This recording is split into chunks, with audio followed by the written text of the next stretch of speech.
자, 백악관 대변인 캐롤라인 레빗이 어제 국제개발처, 그러니까 USAID가 폴리티코와 같은 뉴스 매체에 납세자 세금으로 구독료를 내왔다. 많은 사람들이 깜짝 놀랐습니다. 이 발표가 나오고 나서 여러 곳에서 이것이 보도가 되는 것을 제가 보았습니다. 트럼프 행정부가 그래서 이걸 발견하고 구독료 끊어버렸다 이렇게 이야기했습니다. 폴리티코라는 언론사가 딱 특정돼서 이야기가 나왔습니다. 레빗은 기자회견에서 구독이 취소되기 전에 800만 달러 이상의 혈세가 800만 달러, 정확하게 말씀드리면 820만 달러 정도 됩니다. 기본적으로 폴리티코 구독을 보조하는 데 사용됐다. 이러한 지출은 더 이상 발생하지 않을 것이다. 언제부터 정부가 폴리티코를 구독했는지, 그리고 이 800만 달러라는 게 언제부터 언제까지의 기간의 돈인지 이건 지금 정확하게 파악하기가 좀 어렵습니다만은, 하지만 USA Spending이라는 사이트가 있습니다. usaspending.gov, 정부에서 운영하는 사이트입니다. 이 사이트에 들어가서 검색을 해보면 폴리티코는 237건의 거래를 통해서 USAID로부터 820만 달러의 자금을 지원받았다. 레빗 대변인이 이렇게 발표를 했습니다. 보수 평론가인 리츠 휠러라는 분이 X에다가 올린 글을 보면은요, 폴리티코 스캔들은 여러분이 생각하는 것보다 더 심각하다라고 써놨습니다. 폴리티코가 받은 건 800만 달러 그 정도가 아니다. 폴리티코가 여러 연방 정부 기관으로 받은 USAID한테 받은 것만 820만 달러고, 다른 정부 기관들로부터 받은 거 다 합치면 3,430만 달러다. 3,430만 달러. 어마무시한 돈을 받은 겁니다. 폴리티코는 의심의 여지 없이 완전히 부패한 이 스왑프의 선전기구다. 그러니 정부로부터 이렇게 엄청난 돈을 받고 있으니 정부를 제대로 비판할 수 있겠습니까? 못하죠. 그 돈을 결제해주는 결제권자하고 결탁될 수밖에 없겠죠. 이 돈을 결제해주는 결제권자, 각 부서별로, 연방 부서별로 있는 이 홍보 담당 결제권자, 이 사람들이 결국은 딥스테이트가 되는 겁니다. 휠러가 공유한 usaspending.gov 자료에 따르면 폴리티코는 총 1349건의 거래에서 3,430만 달러를 받았습니다. 휠러는 폴리티코가 2015년부터 정부를 상대로 벌크 구독료를 받기 시작했으며, 트럼프 1기 행정부 시절에 이 구독료가 줄어들었다가 바이든이 집권하면서 껑충 뛰어 올랐다라고 폭로했습니다. 실제로 도표를 보면 그런 것들이 다 나옵니다. 궁금하신 분은 저희 웹사이트 newsandpost.com 웹사이트에 보시면 해당 기사에 그 휠러의 X 그 트윗 해놓은 거를 제가 다 그대로 캡처해서 갖다 놨습니다. 다 직접 확인해 보실 수도 있고요. 트럼프 대통령이 된 다음에는 구독료 내는 것이 쭉쭉쭉 떨어졌습니다. 그러다가 갑자기 팬데믹이 터진 2020년에 올라가기 시작합니다. 왜냐하면 팬데믹 때에는 뭐 밖에 나와서 어떻게 할 수가 없으니까 정보를 연방 직원들한테 정보를 전달하기 위해서 이런 구독료를 좀 더 많이 내도록 허락을 해줬던 것 같고요.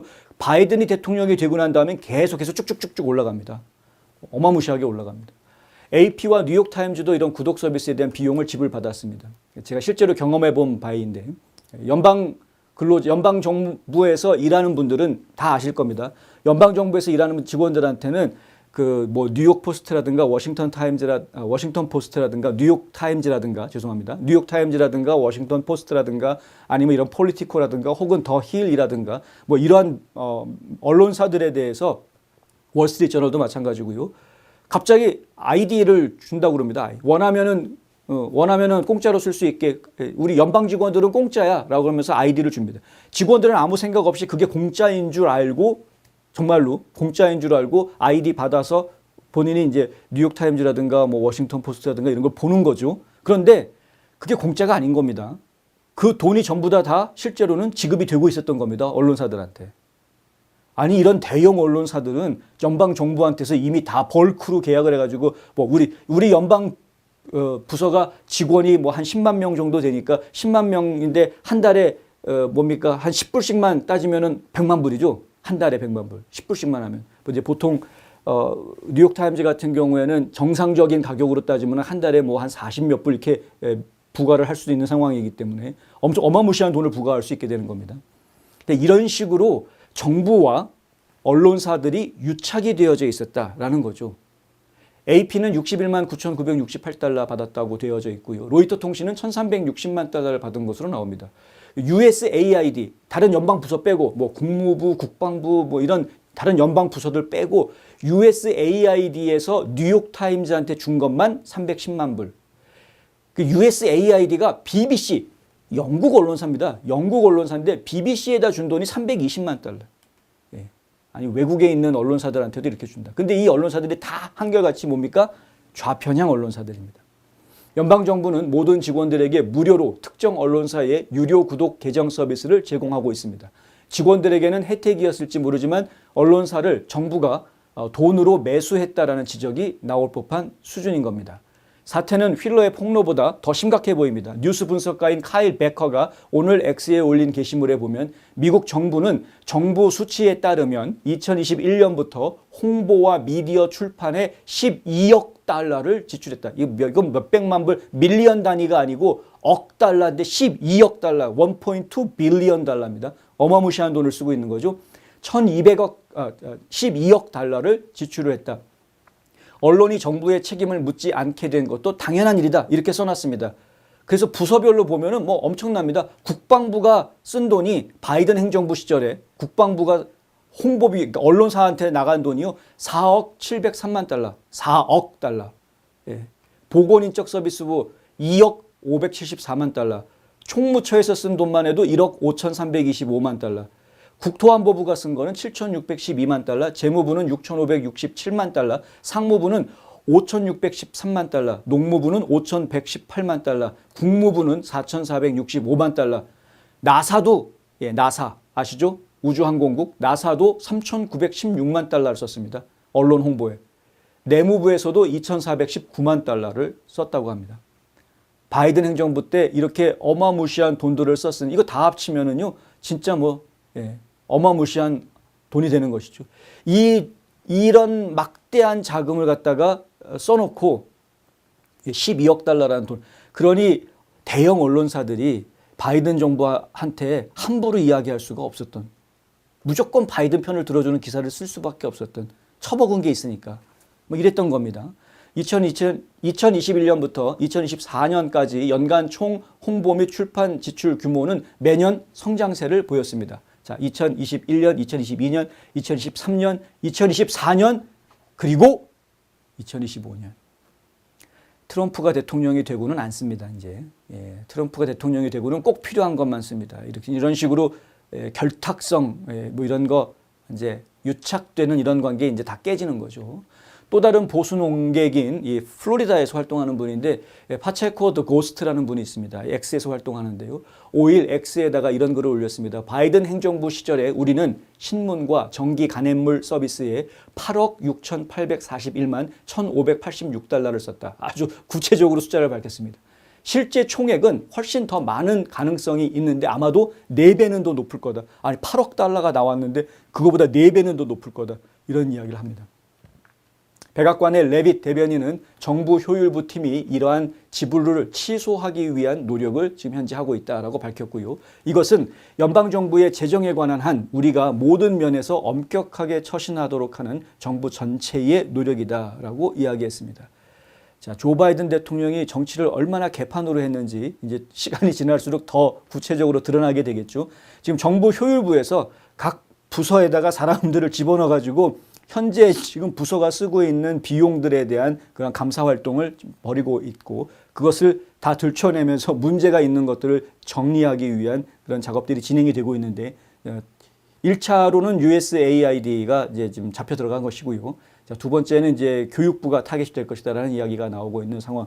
그런 상황에서 지금 이런 그 언론사들과의 유착 관계까지도 지금 다 까발려지고 있는 이러한 상황이다. 이러니 언론사들이 어떻게 해서든 이 정부 효율부의 활동을 막으려고 하고 일론 머스크를 나쁜 놈으로 만들려고 5만 가지 비아냥거리고 흉보는 기사들을 계속 내놨던 것이 아닌가. 더더군다나 일론 머스크는 부자고 세계 최고의 부자 억만장자고 우리 불쌍한 연방 근로자들은 불쌍한 사람들인데 그냥 노동자일 뿐인데 이 억만장자 부자가 이 노동자들 갖다 괴롭히고 있다는 논조로 지금 계속 몰아붙이려고 했던 이러한 모습들이 결국은 이 언론과 행정부서 간의 유착관계에서 나오고 있었던 것 아니냐.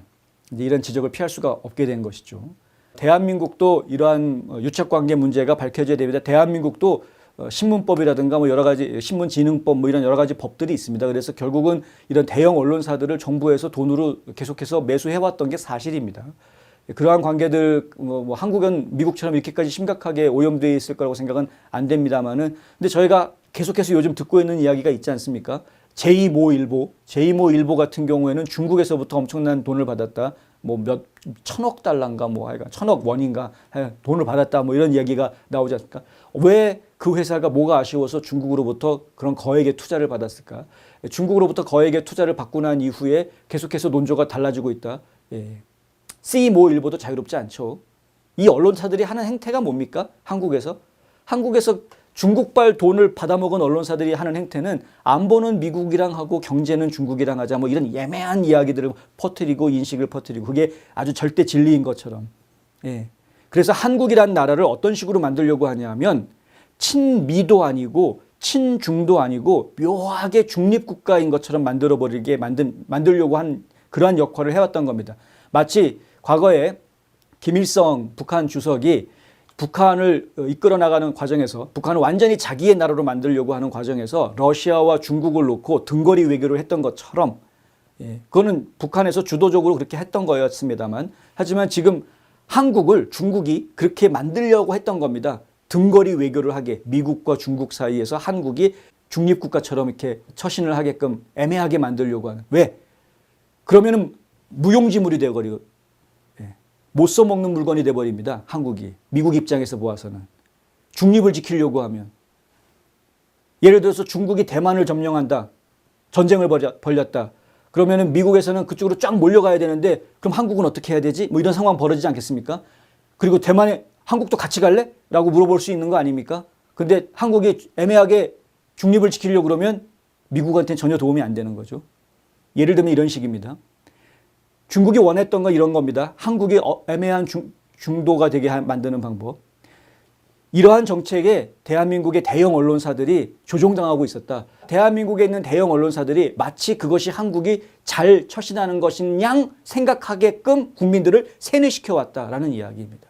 정신 바짝 차려야 될 겁니다. 지금 대한민국은 엄청난 각성기에 접어들어 있습니다. 정말 예전에는 상상도 못했던 일들이 설마 했던 것들이 이게 사실이야 라고 드러나고 있는 그러한 시기에 지금 들어가 있습니다. 미국이 이미 저희가 겪어봤던 일입니다. 몇 년 전까지만 해도 에이 설마 했던 것들이 진짜 이런 일이 있었네 하고 국민들이 깨어나는 지난 4, 5년의 과정이 있었거든요. 지금 한국은 굉장히 빠른 시간 안에 그런 것들을 겪고 있는데 그래서 지금 굉장히 정신 바짝 차리고 사회 상황들을 지켜보고 정보를 취합하셔야 될 그런 때이다. 특히 대형 언론사들의 이야기에는 절대 노란하지 마셔라.